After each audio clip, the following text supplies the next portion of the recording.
la frase cristiano se utilizó por primera vez en Antioquía, pero cuando Pablo se refería a los creyentes, a los salvos, él se refería a los hermanos que están en Cristo. Entonces, el tema, ¿cómo podemos nosotros estar en Cristo o cómo estar en Cristo? Entonces, quiero que me acompañen, por favor, hermanos, a Romanos capítulo 6 y vamos a leer del versículo 1 al 14. Vamos a leer del versículo 1 al 14. Entonces, antes de leer, quiero mencionarles algunos ejemplos de los que Pablo utiliza cuando se refiere a los hermanos en Cristo. ¿Recuerdan cuando Pablo dice, ahora pues ninguna condenación hay para los que están en Cristo? Eso está en Romanos capítulo 8, versículo 1. Entonces, en Efesios, en Filipenses y también en Colosenses, en las introducciones de sus epístolas, Pablo dice a los amados hermanos fieles y santos que están en Cristo. También dice, todos los que están en Cristo son nueva criatura. Entonces recuerden que cuando Pablo escribe las epístolas, ¿a quién se las está escribiendo o quién es su audiencia? La audiencia de Pablo son creyentes, es gente cristiana. Entonces, teniendo eso en mente, acompáñenme a Romanos capítulo 6 y vamos a leer del versículo 1 al 14. ¿Qué pues diremos? ¿Perseveraremos en el pecado para que la gracia abunde? En ninguna manera. Porque los que hemos muerto al pecado, ¿cómo viviremos aún en él? ¿O no sabéis que todos los que hemos sido bautizados en Cristo Jesús hemos sido bautizados en su muerte? Porque somos sepultados juntamente con él para muerte por el bautismo, a fin de que como Cristo resucitó de los muertos para la gloria del Padre, así también nosotros andemos en vida nueva. Porque si fuimos plantados juntamente con él en la semejanza de su muerte, así también seremos en la de su resurrección, sabiendo esto, que nuestro viejo hombre fue crucificado juntamente con él para que el cuerpo del pecado sea destruido, a fin de que no sirvamos más al pecado, porque el que ha muerto ha sido justificado del pecado, y si morimos con Cristo, creemos que también viviremos con él, sabiendo que Cristo, habiendo resucitado de entre los muertos, ya no muere. La muerte no se enseñorea más de él, porque en cuanto murió, al pecado murió una vez para todas, mas en cuanto vive, para Dios vive. Así también vosotros, consideraos muertos al pecado, pero vivos para Dios en Cristo Jesús, Señor nuestro. No reine pues el pecado en vuestro cuerpo mortal, de modo que lo obedezcáis en sus concupiscencias. Ni tampoco presentéis vuestros miembros al pecado como instrumentos de iniquidad, sino presentaos vosotros mismos a Dios como vivos de entre los muertos, y vuestros miembros a Dios como instrumentos de justicia. Hermanos, les pido que me acompañen y vamos a orar y pedirle al Señor que bendiga esta enseñanza. Bendito Padre Celestial, Padre Todopoderoso, te damos gracias. Por quien tú eres, Señor, te damos la honra y la gloria que es debida a tu santo nombre, Señor. Te pedimos, Dios mío, que tú hables en esta mañana. Dios mío, que tu Espíritu Santo haga la obra en el corazón de cada persona, tanto creyente como no creyente, Dios mío. Que tu palabra sea sembrada. Si hay aquí alguien que no te conoce, Dios mío, una persona que no está en Cristo, Dios mío, que tú hagas la obra y que tú le salves, Señor. Señor, hazme a un lado, que seas tú quien hable. Utiliza este instrumento inútil, Dios mío, para tu honra y tu gloria. Te lo pedimos en el nombre de Cristo Jesús. Amén. Entonces, estamos hablando aquí acerca de los que están en Cristo. Los que están en Cristo son nueva criatura. Entonces Pablo hace esta frase constantemente y se está refiriendo al cuerpo de Cristo, se está refiriendo a la gente que es cristiana. Entonces, ¿cómo es que una persona puede venir a ser cristiana?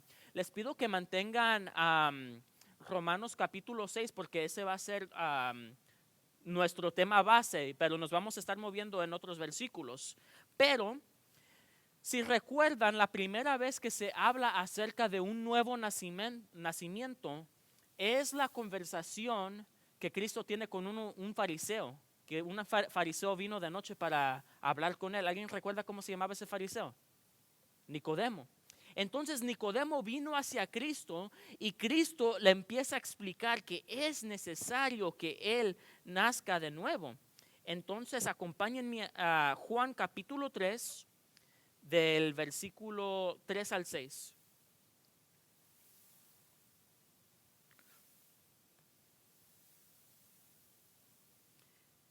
Juan capítulo 3, del 3 al 6, dice: respondió Jesús y le dijo: de cierto te digo, el que no naciere de nuevo no puede ver el reino de Dios.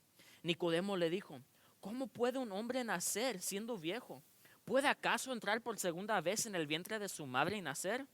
Respondiendo Jesús: de cierto te digo, el que no naciere de agua y del Espíritu no puede entrar en el reino de Dios. Lo que es nacido de carne, carne es, y lo que es nacido de espíritu, espíritu es. Primeramente, hermanos, para estar en Cristo, para ser renacidos de nuevo, aquí vemos claramente que Cristo le está diciendo a Nicodemo que tiene que nacer de nuevo. Esta frase, nacer de nuevo, también es conocida como la regeneración. La regeneración es la obra redentora de regenerar. En términos biológicos, busqué lo que significa en el diccionario, y en la biología significa una reconstrucción que hace un organismo vivo por sí, de unas partes perdidas a unas partes que están dañadas. Entonces, es algo que se regenera. No sé si han visto películas o de sci-fi que reconstruyen algo y regeneran a un ser humano y que le sale una mano nueva, cosas así que se va regenerando. Pero en el término bíblico, el diccionario lo menciona así, dice: es el cambio espiritual realizado en el corazón de las personas con una naturaleza nueva que se transfiere de pecaminosa a nueva, que es transformada. Entonces, cuando Cristo le dice a Nicodemo que tienen que nacer de nuevo, Nicodemo no capta en el momento y dice: pero ¿cómo es posible? ¿Cómo voy a nacer de nuevo?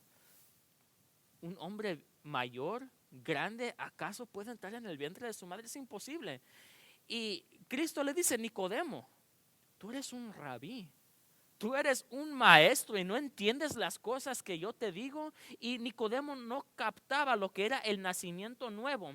Pero quiero entrelazar lo que es el nuevo nacimiento. Volteen sus páginas nuevamente a Romanos capítulo 6, por favor.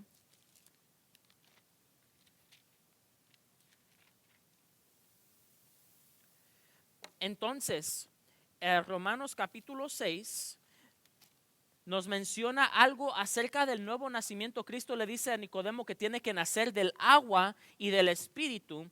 Y aquí en Romanos capítulo 6 vemos en el versículo 2, dice: en ninguna manera, pues los que hemos muerto al pecado, ¿cómo viviremos aún en él? Dice: ¿o no sabéis que todos los que hemos sido bautizados en Cristo Jesús, hemos sido bautizados en su muerte? Porque somos sepultados juntamente con él para muerte por el bautismo, así de que como Cristo resucitó de los muertos para la gloria del Padre, así también nosotros andemos en vida nueva. Entonces está entrelazando un tipo de morir y nacer de nuevo con el bautismo. Quiero aclarar algo, hermanos: el bautismo no salva, pero es sumamente importante, y aquí está entrelazando. Cristo le dice a Nicodemo que tienes que nacer de nuevo del agua y del Espíritu. Y luego Pablo nos dice que hemos sido sepultados juntamente con Cristo. Entonces, cuando una persona es bautizada, está tipificando lo que Cristo hizo por nosotros en la cruz. Cristo murió, fue crucificado. Después de ser crucificado, Cristo fue sepultado. Y al tercer día Cristo resucitó de entre los muertos. Asimismo, nosotros, por medio del bautismo, nos identificamos con Dios en su muerte, en su sepultura y en su resurrección, o en nuestros términos, que hemos nacido de nuevo y que tenemos una vida nueva, que hemos sido regenerados por medio de la obra redentora del Espíritu Santo. Noten, el bautismo nos salva, pero ¿es una recomendación el bautismo en la Biblia? Ni es una recomendación. El bautismo no es una recomendación, es un mandamiento, es un mandato. Es necesario que cada creyente se identifique con Cristo por medio del bautismo. Entonces, por eso es algo sumamente importante. El término bautismo es una palabra, en el original es una palabra muy fuerte. El bautismo significa tomar a alguien y sumergirlo. Sumergirlo es algo radical. Entonces, cuando la gente nos ve a nosotros como creyentes, tienen que ver un cambio en nosotros, porque hemos nacido de nuevo. La persona que éramos anteriormente ya no existe. Ahora somos nuevas criaturas en Cristo. ¿Notan eso, hermanos? Significa que ahora somos sin pecado, que jamás vamos a pecar, que no vamos a tallar con la vida cristiana, que vamos a ser 100% libres de pecado y que vamos a vivir una vida perfecta. Eso no significa. Pero significa que somos nuevas criaturas y que ahora vamos a vivir nuestras vidas conforme a la voluntad de Cristo. Y si acaso pecamos, si acaso tropezamos en nuestra vida cristiana, tenemos a Cristo, que es nuestro abogado, que intercede por nosotros, que Él perdona toda nuestra maldad, que Él tira nuestros pecados hasta lo más profundo del mar si hay un arrepentimiento genuino, si nos arrepentimos de corazón. ¿Qué es la diferencia, hermanos, entre un creyente, una persona cristiana y una persona inconversa cuando está pecando? ¿Cuál es la diferencia? Una persona inconversa, ¿qué va a suceder? Va, peca y no siente nada. Peca y le gusta, le da placer y lo hace vez tras vez y no siente nada de remordimiento. Hermano, usted que es creyente, ¿qué sucede dentro de usted mismo cuando usted peca? ¿Qué siente? No sé ustedes, hermanos, pero hay una miseria dentro de mí. Me siento tan miserable cuando yo sé que cometí algo equivocado. Cuando paso tiempo que no estoy en oración, cuando paso tiempo que no estoy en la lectura de la Biblia, uno se siente tan miserable. Hay una diferencia. Cuando uno peca, va detrás de los pies de Cristo, le pide perdón, le dice: Dios mío, he pecado contra ti, perdóname, lávame y límpiame de mi pecado. Es necesario, hermanos, que nosotros tengamos esa relación tan íntima, tan perfecta con Dios, porque simplemente podemos tenerla, tenemos acceso directo a Dios. No hay ningún intermediario. El único que intercede por nosotros es Cristo Jesús, pero no hay ningún sumo sacerdote que tenemos que ir para que ofrezca sacrificios por nosotros. Cristo es ya nuestro sumo sacerdote. Ese lugar santísimo que separaba el lugar santo en el tabernáculo, hermanos, cuando Cristo murió por nosotros, ese velo se rasgó. Aquel sacerdote una vez al año, con temor y temblor, pensando: hoy puede ser el último día de mi vida. Al entrar a ese lugar santísimo, él entraba temblando. Una vez al año entraba con las campanas alrededor de su borde, con una soga atada a su pie. Por si acaso hacía algo equivocado, él se cae y muere. Y los que están afuera los tenían que sacar. Pero Cristo, una vez por todas, pagó por todos nuestros pecados. Los que hemos cometido en el pasado, hermanos, Cristo los pagó en su totalidad. Aquellos pecados que ustedes ya cometieron hoy tan temprano, saben que Cristo ya los pagó en su totalidad. Aquellos pecados que usted aún no ha cometido, que ni aún han pasado por su mente, Cristo los pagó en su totalidad. Él pagó la deuda que nosotros jamás podíamos pagar para siempre, una vez por todas. Es el poder de la sangre de Cristo. Entonces, ¿cómo nosotros podemos ser considerados creyentes o estar en Cristo? Número uno, tenemos que nacer de nuevo o ser regenerados. Vimos que la palabra regenerado es ser transformado.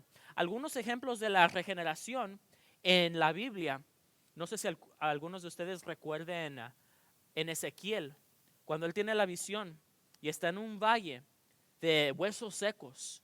Y él ve y Dios le dice: profetiza. Entonces él empieza a profetizar y esos huesos secos, esqueletos, cae carne sobre ellos, se vivifican, viene un Espíritu Santo y les da vida y ahora están vivos porque fueron regenerados, transformados. Otra parte que se puede comparar a la regeneración somos nosotros cuando seamos glorificados. Cuando Cristo venga por nosotros, dice la Biblia que los muertos en Cristo resucitarán primero, que seremos transformados en un instante. Tenemos un cuerpo ahorita que es corruptible porque nacimos en sangre, pero seremos transformados. Vamos a tener un cuerpo nuevo, incorruptible, que sea imposible que se pueda contagiar del coronavirus. ¿Qué tal, hermanos? Imagínense que ya no va a haber tristeza, no va a haber dolor, no va a haber enfermedad, vamos a ser transformados. Entonces, qué anhelo, qué esperanza que tenemos cuando estemos en la presencia de Dios. Y la Biblia nos da muchas cosas, nos enseña muchas cosas que nosotros podemos participar. Entonces, número 1, tenemos que nacer de nuevo. Ahora, para nacer de nuevo, tiene que suceder algo en nosotros. Pablo lo describió, no sé si lo han visto, pero para nacer, primero tenemos que morir. Para poder nacer, tenemos que morir. Versículo 2, porque los que hemos muerto al pecado, ¿cómo viviremos aún en él? Cuando nosotros nacimos de nuevo porque hemos muerto al pecado. Dice, ¿cómo viviremos aún el pecado? Si yo ya he muerto al pecado, ¿cómo voy a vivir en él? En otras palabras, ¿cómo voy a vivir mi vida diaria practicando constantemente el pecado? ¿Cómo voy a vivir mi vida diaria cometiendo adulterio, fornicación, transeando, haciendo cosas indebidas? Un cristiano no practica el pecado. Pecamos, sí, pero nos arrepentimos por la gracia de Dios. Pero no es algo que debemos estar haciendo día tras día, tras día, tras día, con tanta facilidad. Vuelvo y repito, no vamos a ser perfectos y vamos a fallar constantemente, pero hay un cambio.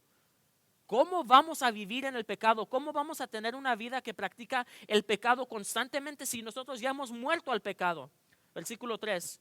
¿O no sabéis que todos los que hemos sido bautizados en Cristo Jesús hemos sido bautizados en su muerte? Cuando Cristo murió, nosotros nos bautizamos, nos identificamos que nosotros también hemos muerto y hemos sido sepultados con Cristo. Versículo 4. Porque somos sepultados juntamente con Él para muerte por el bautismo, a fin de que como Cristo resucitó de los muertos para la gloria del Padre, así también nosotros andemos en vida nueva. ¿Somos nuevas criaturas? ¿Hemos sido regenerados? ¿Que andemos en qué? En vida nueva. Es necesario que nosotros andemos en vida nueva. Sí, somos nuevas criaturas en Cristo, pero no hay fruto. Entonces algo está muy mal. Algo está severamente mal.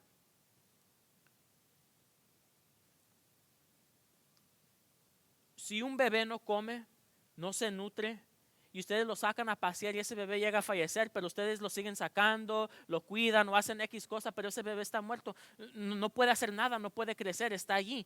¿Qué hace una persona que está muerta, hermanos? Una persona muerta, ¿qué hace? No hace nada. Lo único que hace es apestar.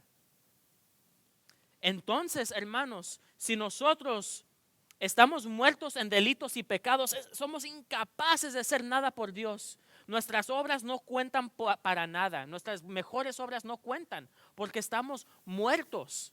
De nada funciona, pero sin embargo, si ahora estamos muertos al pecado, necesitamos vivir una vida nueva. Versículo 5, porque fuimos plantados juntamente con Él en la semejanza de su muerte y así también lo seremos en la de su resurrección.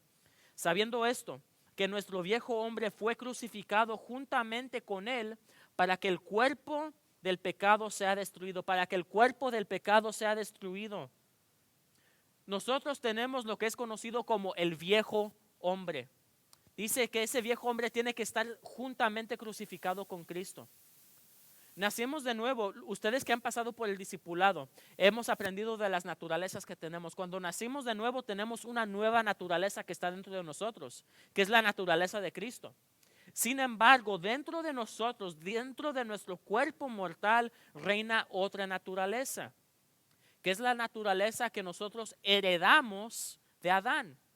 Es la naturaleza pecaminosa de Adán. Pablo también describe, dice, miserable de mí, ¿quién me librará de este cuerpo de muerte? Nosotros tenemos esa naturaleza, pecamos, pero sin embargo hay otra naturaleza que está dentro de nosotros, que nos mueve a buscar de Dios, nos mueve a glorificar su nombre. Entonces, hermanos, tenemos que nacer de nuevo. Versículo 11, noten lo que dice versículo 11, dice, así también vosotros consideraos muertos al pecado, pero vivos para Dios en Cristo Jesús, Señor nuestro. Entonces, ¿qué? Al pecado estamos muertos.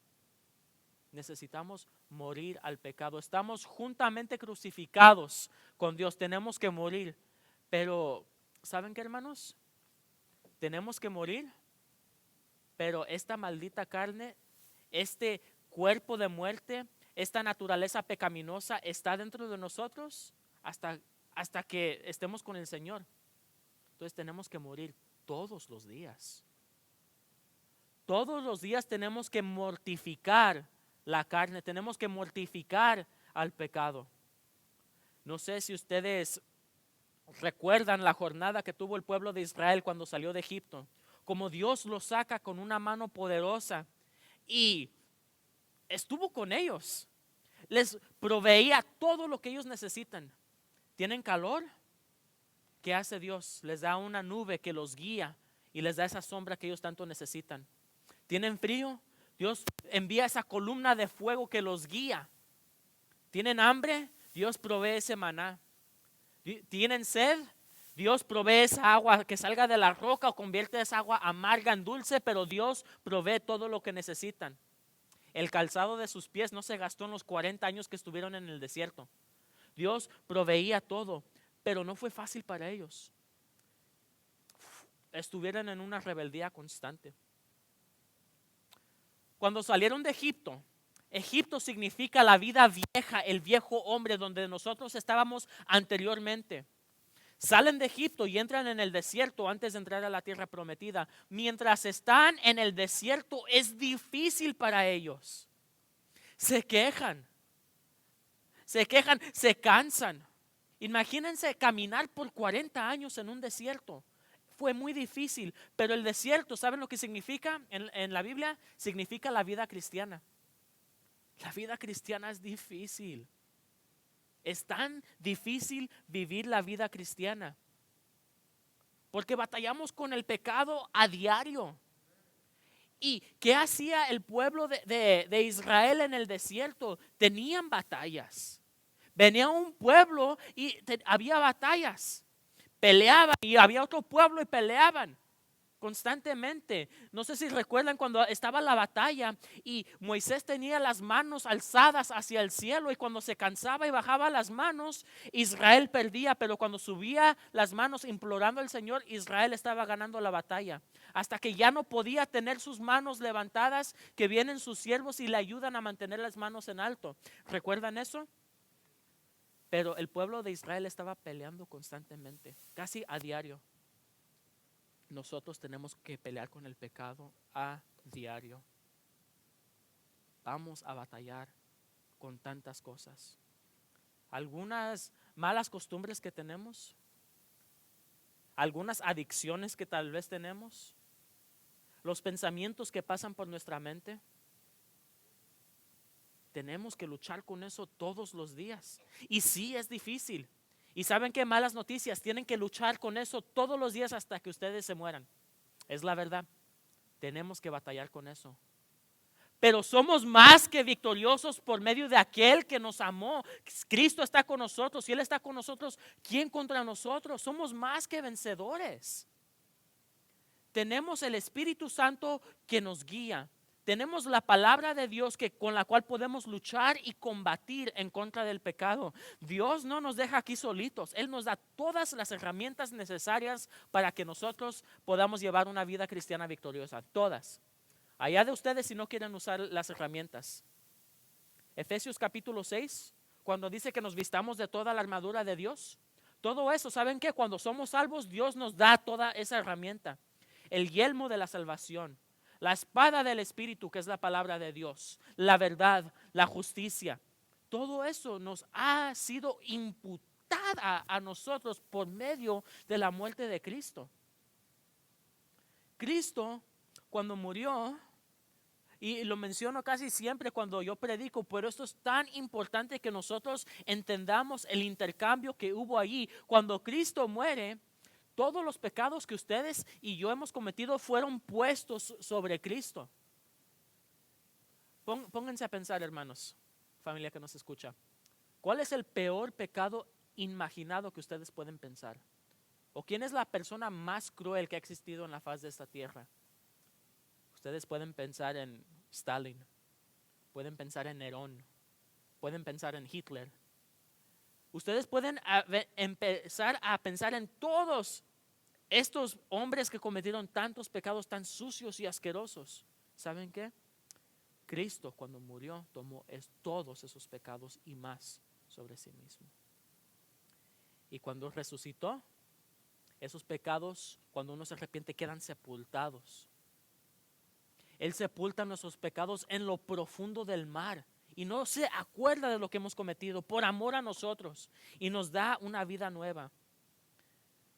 Hermanos, tenemos que morir para nacer. Por causa de tiempo no voy a visitar todos estos versículos, pero si tienen con qué apuntar, les invito a que anoten estos versículos y que los estudien en casa. Hablando de este tema que nosotros tenemos que morir al pecado, Colosenses capítulo 3 y versículo 3 habla acerca de cómo nosotros tenemos que morir. Segunda carta de Pablo a Timoteo, capítulo 2, versículo 11, habla de cómo nosotros tenemos que morir. Segunda a Gálatas, capítulo 2, versículo 20, habla cómo nosotros tenemos que morir al pecado. Es una tarea y no es fácil. Tenemos que mortificar este viejo hombre, crucificarlo juntamente con Cristo. Porque con Cristo estamos juntamente crucificados y con Él resucitamos para vida nueva. Tenemos que ser una luz, hermanos. Y no podemos solos. Es imposible que lo hagamos solos. Tenemos el Espíritu Santo que nos guía y nos acompaña. Él es aquel que nos ayuda. Número 3. Vamos a ver lo que dice Pablo en el versículo 13. Vimos lo que dice que tenemos que morir al cuerpo que hemos resucitado con Cristo, pero aquí menciona algo muy interesante en el versículo 13. Dice, ni tampoco presentéis vuestros miembros al pecado como instrumentos de iniquidad, sino presentaos vosotros mismos a Dios como vivos de entre los muertos, y vuestros miembros a Dios como instrumentos de justicia. Dice que tenemos que presentar nuestros miembros a Dios. ¿Qué significa eso? Presentar nuestros miembros a Dios. Y no solamente lo menciona aquí Pablo, lo menciona en varias ocasiones, pero acompáñenme a Romanos capítulo 12. Romanos capítulo 12 y versículo 1. Dice casi lo mismo, dice, así que, hermanos, os ruego por las misericordias de Dios que presentéis vuestros cuerpos en sacrificio vivo, santo, agradable a Dios, que es vuestro culto racional. ¿Qué significa que tenemos que presentar nuestros miembros ante Dios? ¿Cuáles son nuestros miembros? Nuestras manos, nuestros ojos, nuestros pies, nuestros oídos, nuestro olfato, nuestra mente, todo lo que nosotros somos. Si antes, cuando estábamos muertos en delitos y pecados, cuando participábamos a diario del pecado, cuando no éramos salvos, nuestros miembros los utilizábamos para el pecado. ¿Qué hacían nuestras manos que no le agradaba a Dios? ¿Qué cosas tocábamos? ¿Qué cosas tal vez robábamos? ¿Qué cosas hacíamos con nuestras manos que no le agradaban a Dios? ¿Qué hacíamos con nuestros oídos? ¿Qué porquería escuchábamos con nuestros oídos? Y nos disfrutaba escucharlo. La música que habla de tal vez drogas, inmoralidad, asesinatos, tantas cosas perversas que a los jóvenes les encanta escuchar. Y la música va de mal en peor, en peor. Pónganse a escuchar lo que los jóvenes escuchan. Es una tristeza. Y tristemente también hasta los adultos. tal vez no sea rap ni rock, pero ahí con sus narcocorridos y le echan. Y luego se recuerdan que eran de rancho y sacan la pistola y empiezan a disparar. Conozco unos y los estoy viendo por aquí. ¿Cómo no, hermanos? Pero somos nueva criatura. No tenemos que seguir en las cosas que éramos antes, hermanos. Presentar nuestros miembros a Dios. Estas manos ya no las voy a usar para cosas que no debe de hacer. Usábamos nuestros miembros tal vez para ingerir drogas, para consumir cosas tóxicas a nuestro cuerpo, pero ya no lo hacemos. Nuestros oídos ya no escuchan esos chismes, ya no escuchan esa música que no le agrada a Dios. Nuestros pies ya no van a la cantina, nuestros pies ya no van presurosos a derramar sangre. Ahora nuestros pies son aquellos pies de paz que van para anunciar las buenas nuevas de Dios. ¿Alguien me escucha aquí, hermanos? Somos nueva criatura. Si no hay estos cambios en nuestra vida, si no estamos viendo el fruto de una nueva criatura en nuestra vida, preocúpense y preocúpense mucho. Porque el cristiano es diferente. ¿Perfecto? No. Pero diferente absolutamente. Es diferente. Entonces, hermanos, presentar nuestros miembros. En otras palabras, ponernos a nosotros mismos en el altar y decir, Señor, yo soy tuyo. Úsame, yo soy tuyo en su totalidad. Número 4. Vayamos al versículo 16, por favor. Romanos 6:16.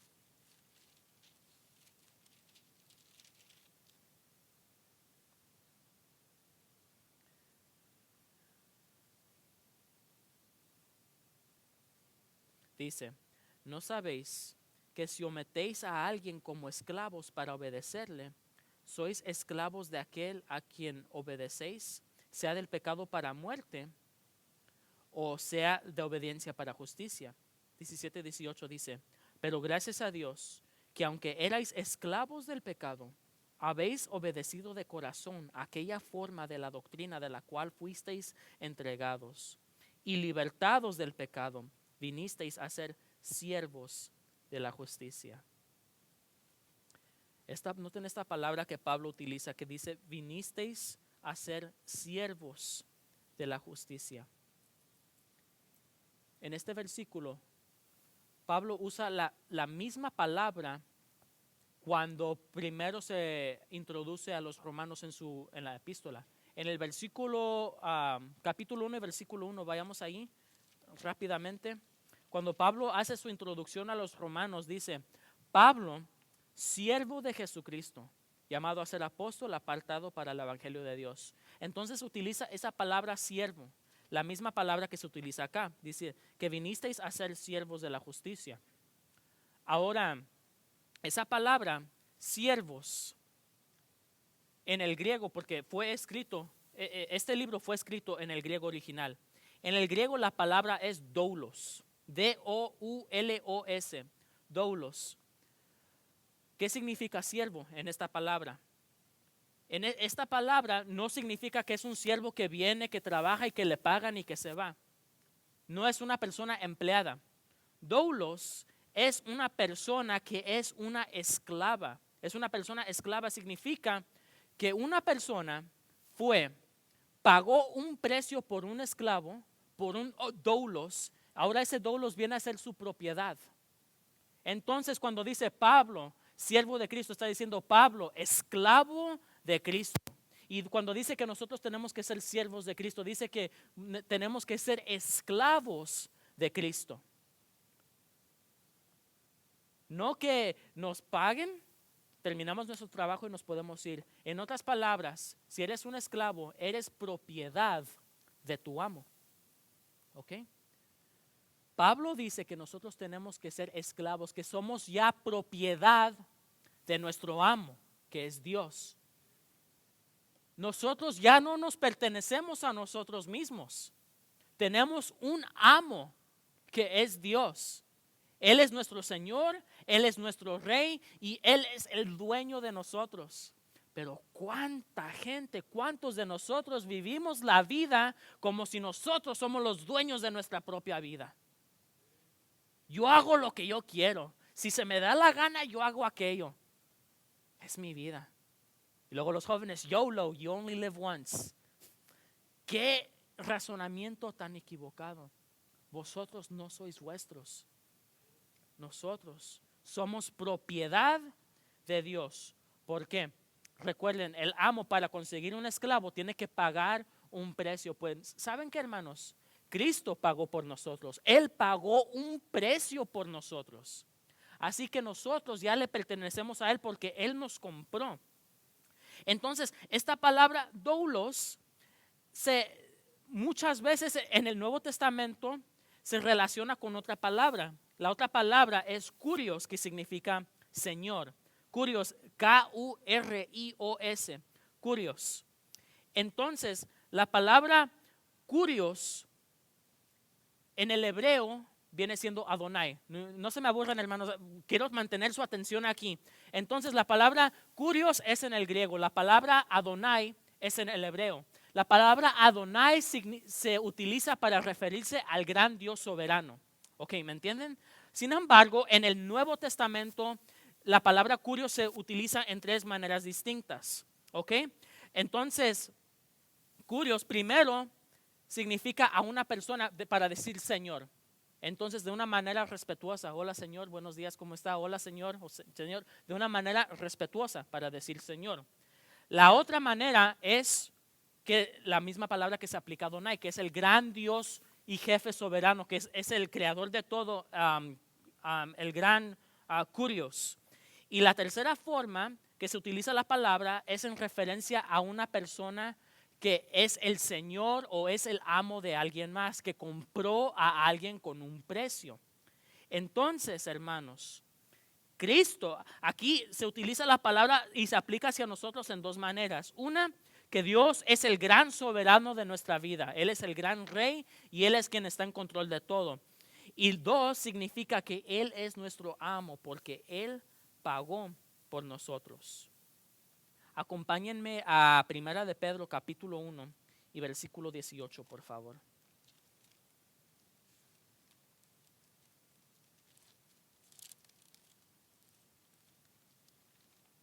Primera de Pedro capítulo 1 y vamos a leer del verso 18 al verso 19. Dice, sabiendo que fuisteis rescatados de vuestra vana manera de vivir, la cual recibisteis de vuestros padres, no con cosas corruptibles como oro y plata, sino con la sangre preciosa de Cristo, como de un cordero sin mancha y sin contaminación. Nosotros fuimos comprados con un precio muy alto. ¿Cuál fue ese precio? Versículo 19. ¿Con la qué? Con la sangre preciosa de Cristo. Nosotros fuimos comprados con esa sangre preciosa. Fue un precio muy alto. Si ustedes recuerdan en el Antiguo Testamento, con uno de los profetas, creo que fue Oseas, que Dios le da un mandamiento que se case con tal mujer. Esa mujer no era una mujer agradable, no era una mujer virgen. Era una mujer que andaba con tantos hombres diferentes, sin embargo, Dios le da el mandamiento que la tome como esposa y que la ame a pesar de todo lo que esa mujer ha cometido en el pasado, que la ame. Él obedece la voz del Señor, él va hacia esa mujer y él la ama. Él cuida de esa mujer. Esta mujer parece ser que fue tan agradecida que un hombre la ame a pesar de todo lo que ella ha hecho, a pesar de todo lo que ella ha sido. Y este amor que el hombre le da es un amor incondicional. ¿Y qué hace esta mujer? Lo deja y se va por ahí. Va por esos rumbos y va haciendo lo que a ella le gusta hacer en su carne, acostándose con tantos otros hombres. ¿Y qué hace Oseas? Este hombre ama a su mujer. Dios le dice que vaya por ella. Él va en busca de aquella mujer que le traicionó, que le fue infiel, que hizo tantas cosas que nosotros jamás perdonaríamos. A Dios nunca te quiero volver a ver. Pero este hombre fue en busca de aquella mujer que le pertenecía a él. Viene, la encuentra. ¿Qué pasa con esta mujer? La toman, tal vez la secuestran, la maltratan y la tienen de venta. Es una mujer esclava nuevamente. Se le había escapado y es una mujer esclava. ¿Qué hace Oseas? Es mi mujer. Voy a pagar por ella porque yo la amo. Cristo hace lo mismo con su esposa. ¿Quién es la esposa de Cristo? Somos nosotros. ¿Cuántas veces le hemos sido infieles a Él? ¿Cuántas veces le traicionamos a Él, aquel que nos dio la vida, aquel que nos da su Espíritu Santo, aquel que da todo a nosotros? Infiel. Nos vamos y nos descarriamos, nos vamos y nos escondimos de Él. Pero Él nos busca y nos ama. Y Él pagó con su sangre por nosotros. Él derramó su preciosa sangre para que nosotros podamos tener vida y vida eterna, para estar con Él por toda la eternidad. ¡Qué amor tan grande! Ese amor no se puede comparar a nada que exista en la tierra. El amor que Dios tiene para con nosotros. Si ustedes saben, toda la Biblia se trata de Cristo, no se trata de nosotros. Toda la Biblia es acerca de Cristo. En Él, por Él y para Él son todas las cosas. Entonces, todo lo que está en este universo, Dios lo hizo para su Hijo Jesús. Le ama tanto a Él. Todo es para Cristo. Pero recuerden que Dios ama a su Hijo Jesús y su amor es eterno. Su Hijo, el unigénito Hijo de Dios, que es el Señor Jesucristo. Pero cuando nosotros nacimos de nuevo, entramos a un nuevo nacimiento, ¿quién viene a ser nuestro Padre? Dios nos adopta como sus hijos. Ok, noten esto. Dios ama a Jesús más que cualquier otra cosa en el universo, porque es su único hijo. Una relación perfecta, íntima por toda la eternidad. Cuando nos salva a nosotros, Dios nos da ese mismo amor que Dios tiene para con Jesús. Dios nos lo da a nosotros. ¿Lo merecemos? No, jamás. Pero nadie jamás nos va a amar como Jesús nos ama a nosotros. Precio de sangre. Entonces, teniendo eso en mente, ¿acaso no deberíamos de decir: Señor, tú diste tu vida por mí, tú pagaste el precio por mí, te voy a hacer un siervo, voy a ser un esclavo fiel? ¿Qué quieres de mí? ¿Qué quieres de mí? Siervo obediente, que le sirvamos hasta la muerte. Siervo tal vez débil, sí, con debilidades, con flaquezas, con muchos problemas. Tal vez tengamos problemas de salud, tal vez tengamos problemas mentales, tal vez seamos tan débiles en tantas áreas. Bueno, ¿saben qué, hermanos? Dios utiliza la debilidad del hombre para glorificarse. Dios utiliza nuestra debilidad, porque cuando somos débiles somos fuertes. Imagínese usted, si usted tuviera todo lo que desea en la vida, si todo lo que usted desea en la vida lo tuviera ya: la casa perfecta, el carro del año perfecto, la cuenta bancaria exactamente donde yo quiero que esté, la salud perfecta, no necesito nada, lo tengo todo, los hijos perfectos, la esposa perfecta, la casa de mis sueños, el trabajo perfecto, soy feliz. ¿Qué pasaría con nosotros como seres humanos pecaminosos si tuviéramos todo lo que desea nuestro corazón? Nos alejamos de Dios, nos olvidamos de Dios, y por eso Dios, en su misericordia, permite que sucedan cosas malas en nuestra vida para que nosotros estemos ahí junto a Él. Entonces, hermanos, la próxima vez que venga una prueba fuerte, una debilidad, denle gloria a Dios, porque Dios utiliza tales cosas para tenernos cerca y depender de Él. ¿No recuerdan Pablo? Aquel Pablo que pasaba su sombra y sanaba a la gente, que la servilleta de él sanaba gente, él sanaba a los enfermos. Y cuando él mismo estaba enfermo y él estaba pidiéndole a Dios: Dios mío, quita por favor de mí este aguijón, se lo pide vez tras vez, 3 veces, y Dios le dice: no, ya no me lo pidas más, bástate mi gracia es suficiente, porque mi poder se perfecciona en tu debilidad. Tal vez Dios permite que tengamos ciertas cosas. No siempre es la voluntad de Dios que seamos ricos. No es siempre la voluntad de Dios que tengamos la salud perfecta. No es siempre la voluntad de Dios que tengamos los hijos perfectos. Dios permite ciertas cosas. Lo ponemos en sus manos. Le damos gracias porque Él es el soberano. Él sabe lo que hace y le damos la honra y gloria porque Él es el gran soberano de nosotros. Hermanos, tenemos que ser esclavos de Cristo. Si Él nos amó, si Él entregó todo por nosotros, ¿qué tan ¿cómo se dice la palabra? Ungrateful. Desagradecidos seríamos nosotros en no entregarle nuestras vidas a Dios. Termino con esto. Ustedes saben lo que tomó lugar en aquella cruz. Fue algo impactante, pero no fue la mayor meta de Dios. El propósito principal de Dios en el mundo entero, en el universo, es que su nombre sea glorificado. No se trata de nosotros, no seamos tan egoístas.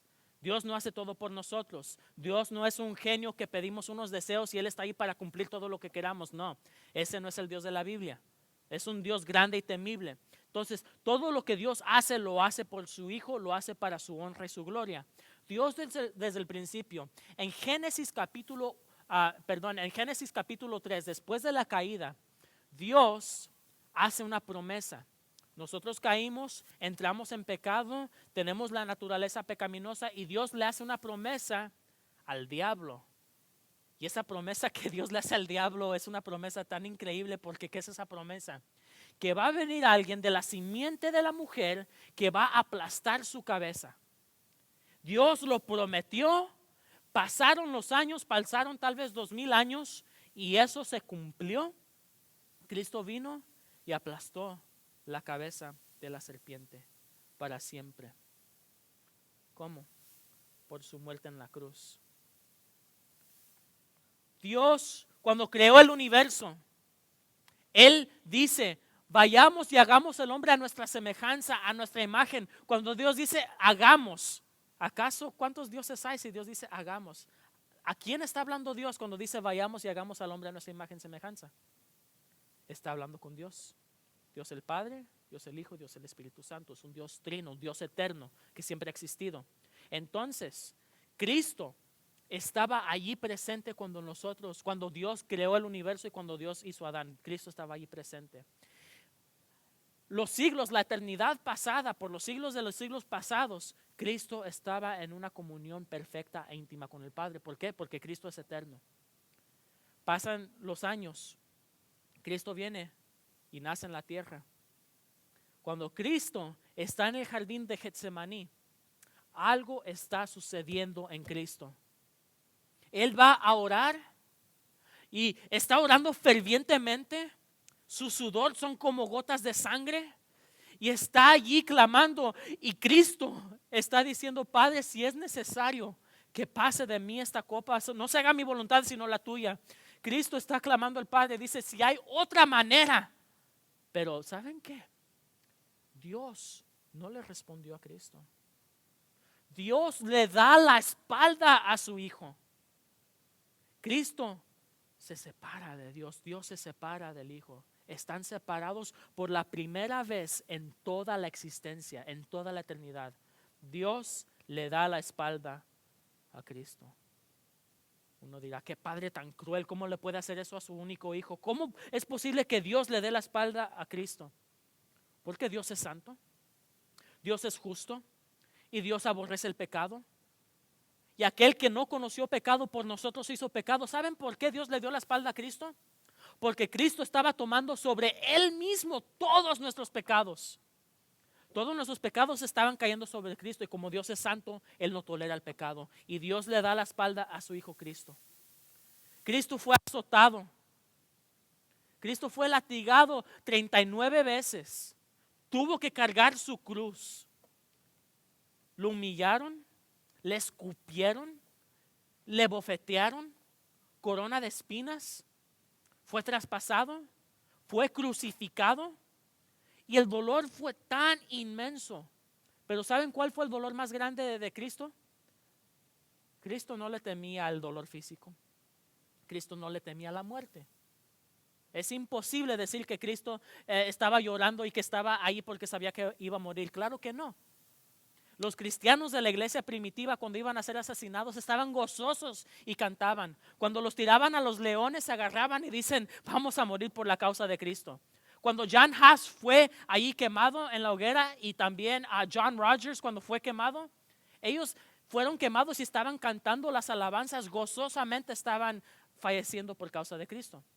Cristo no le temía la muerte, pero ¿qué? La separación de Dios. Nunca ha estado separado de Dios. Fue separado por nosotros. Ahora, ¿qué pasa? Cristo toma todos nuestros pecados y Él muere. Entonces, su justicia perfecta, la única justicia que uno puede entrar al cielo, ¿saben que Cristo nos la da a nosotros? Es un regalo gratuito. Es nuestra entrada al cielo que Cristo nos da por medio de su muerte. Él es sepultado. ¿Y saben qué hace con todos nuestros pecados cuando es sepultado y resucita? Se quedan allí, en el olvido para siempre. Pablo dice, ¿dónde, oh muerte, está tu aguijón? Sepulcro, ¿dónde está tu victoria? Somos más que victoriosos por medio de Cristo. Entonces, hermanos, les invito que estemos en Cristo. Si usted no está en Cristo, si usted no es salvo, pídele a Dios que le salva. Es importante, hermanos, que nosotros estemos en Cristo. Primero, tenemos que nacer de nuevo, ser regenerados por medio del Espíritu Santo. Dos, tenemos que morir al cuerpo. Tenemos que morir al cuerpo. Hermanos, tenemos que convertirnos en esclavos de Cristo.